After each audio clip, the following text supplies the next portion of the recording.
HP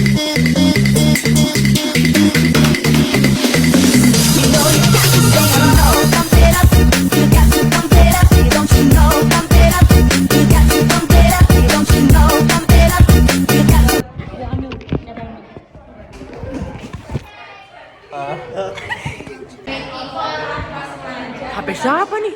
Nah, jadi kerajaan Goa dan Talo adalah dua kerajaan yang terletak di Sulawesi Selatan. Kerajaan ini disebut juga sebagai Kerajaan Makassar. Nah, lebih tepatnya kerajaan ini itu terletak di perairan timur Indonesia yang pada saat itu merupakan jalur perdagangan Nusantara yang cukup terkenal dari abad ke-1 hingga abad ke-17. Nah, jadi kerajaan Gotalo itu wilayah kekuasaannya sangat menyebar, bahkan dari Kalimantan hingga Nusa Tenggara. Nah, sebelum abad ke-16, kerajaan Makassar ini belum ada yang menganut agama Islam. Tapi semenjak kedatangan Datori Bandang, kerajaan Makassar mulai menganut agama Islam. Kamu raja ya? Iya, jadi ada 27 raja di kerajaan Gotalo. Tapi yang berpengaruh itu ada dua raja, Sultan Malik Said dan Sultan Hasanuddin. Sultan Malik Said pada masa kejayaan Kesultanan Gotalo tidak lepas dari peran Karang Patalaong yang menjalankan kekuasaannya. Ia juga mendampingi Sultan Malik Said dari masa kecil hingga menjabat sebagai Kerajaan Makassar. Yang kedua, Sultan Hasanuddin.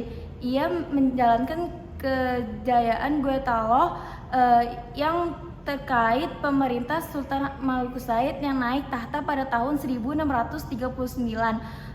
Ia berhasil memperluas wilayah yang berada di daerah-daerah subur, terdapat di daerah Nusa Tenggara Barat.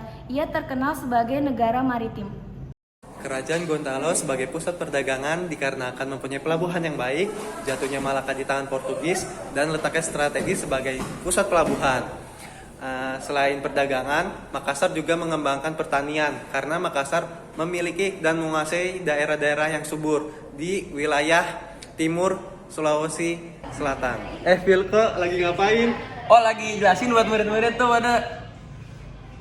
Halo adik-adik, aku akan menjelaskan tentang konflik yang terjadi pada kerajaan Goa dan Talo. Konflik tersebut terjadi antara kerajaan Bone dan juga Goa dan Talo yang disebabkan oleh adanya gangguan dari VOC, yaitu adu domba, yang menyebabkan akhirnya mereka menghasilkan perjanjian Bungaya. Yang pertama, Makassar harus mengakui monopoli VOC. Yang kedua, wilayah Makassar dipersempit hingga akhirnya Goa saja. Yang ketiga, Makassar harus mengganti ganti rugi akibat perang. Yang keempat, Sultan Hasanuddin harus mengakui Arupalaka sebagai raja dari kerajaan Bone dan lain-lain, yang tentunya akan merugikan kerajaan tersebut, bukan?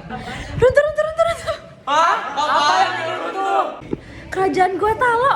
Jadi, keruntuhan dari kerajaan Gotalo itu dimulai dari Sultan Hasanuddin yang sangat anti terhadap dominasi negara asing. Maka dari itu, kerajaan Makassar ataupun Sultan Hasanuddin sangat menentang dan membatasi adanya hubungan dari Batavia dan juga Ambon yang dibuat oleh VOC.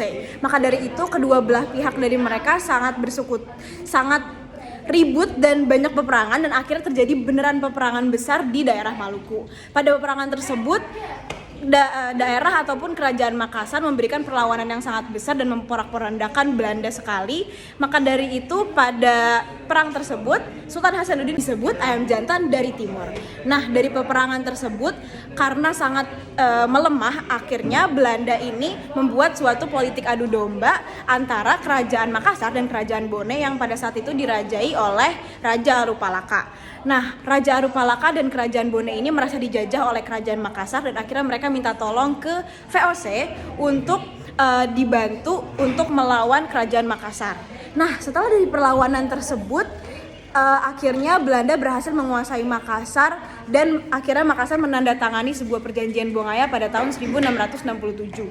Dari perjanjian yang merugikan tersebut, akhirnya Makassar mulai lebih runtuh lagi dan akhirnya Belanda memerangi Makassar lagi dengan besar-besaran oleh pasukan-pasukannya dan akhirnya Belanda dapat menguasai kerajaan Makassar dan kerajaan Makassar runtuh.